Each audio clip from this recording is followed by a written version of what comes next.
government does some things really well. Spending your tax dollars isn't always one of them. Your money is literally going down the drain in one apartment building thanks to a lackluster landlord and a city official who runs from his responsibility. The I-Team's Barbara Nevins-Taylor has details.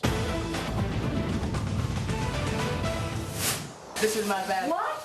Imagine living in an apartment where the shower gushes constantly, where the ceiling is collapsing, and you can see into the apartment below. How long has this been like this? About 2 years now. Imagine having to use a bucket of water to flush your toilet. And that's how you flush the toilet? Well, why can't you use the handle? We have no cold water on the side. Imagine a sewer backup that prevents you from using the toilet. It's filled to the brim with feces, and it has a covering of mold over the top of it. Imagine worrying constantly about your children falling out of the window. Get out the window! Wait a second. Isn't there a window to close here? The window's right there. This is the window? Yeah. This is no way to live. You keep telling the landlord about things like this? And in this building in the High Bridge section of the Bronx, conditions are among the worst we've ever seen. You fell there? And you banged your head? You have stitches. There are 2,122 housing code violations. 466 are C violations, the most serious kind. The Department of Housing Preservation and Development has spent $100,000 on emergency repairs here. Mr. Khan. That's me. HPD sued landlord Hamid Khan, trying to force him to make repairs. How can you rent those apartments, sir? We've been in those apartments. The conditions are unbelievable. You know, 40 apartments are open. What he's saying is that 40 of the nearly 100 apartments are empty, and in them water drips from broken plumbing. Garbage piles up, attracting rats, making conditions even worse for tenants who live in the building. I wouldn't believe that the city moves people into places like this, you know. That's right. The City Department of Homeless Services moved 19 families into this building last year, paying landlord Khan nearly $1,000 rent monthly for each apartment. Tamika and her 2 little girls were placed here by Homeless Services, and this is the apartment where the toilet doesn't work. It's really disgusting. They have to use a paper bag. They have to use a plastic bag. Look at that. It's been like that since I moved here. Charmaine, also moved in by Homeless Services, is equally disgusted and worried about lead contamination. When I give my kids a bath, I have to sit in here with them so they don't play with the paint. How did you manage to get the Department of Homeless Services to place tenants in that building?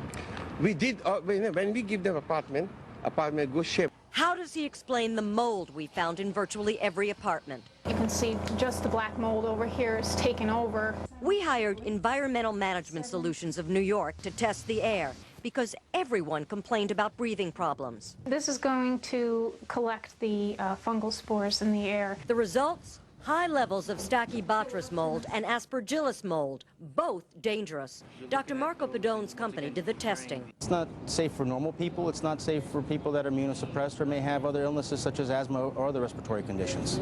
Considering what we found, we asked landlord Khan to come with us to the building. Why don't you come with me now? No, I have things to do. I have a life to live. That life includes this house in Malvern, Long Island, and 10 other apartment buildings.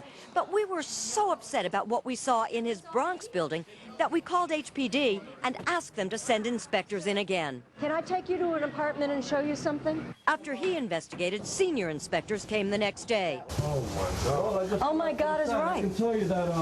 Have you ever seen anything like that? Well, I just want to tell you, I'm a city inspector. I was called out in the field as an emergency. The inspector was so concerned about safety, he called the fire department. You want to turn the water on the building off?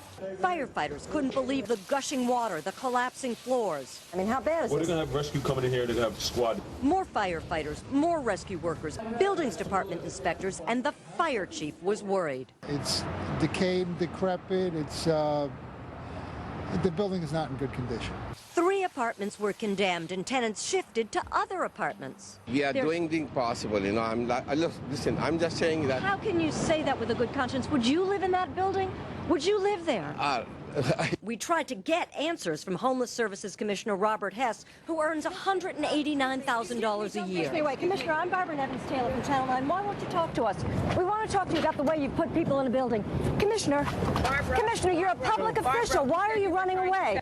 After that, we visited the mayor's office. Unbelievably, a spokesperson said tenants placed by homeless services can request a transfer, but tenants say they have, and nothing has happened. We'll be back at City Hall to see who is going to take responsibility, step up, and help all of the tenants.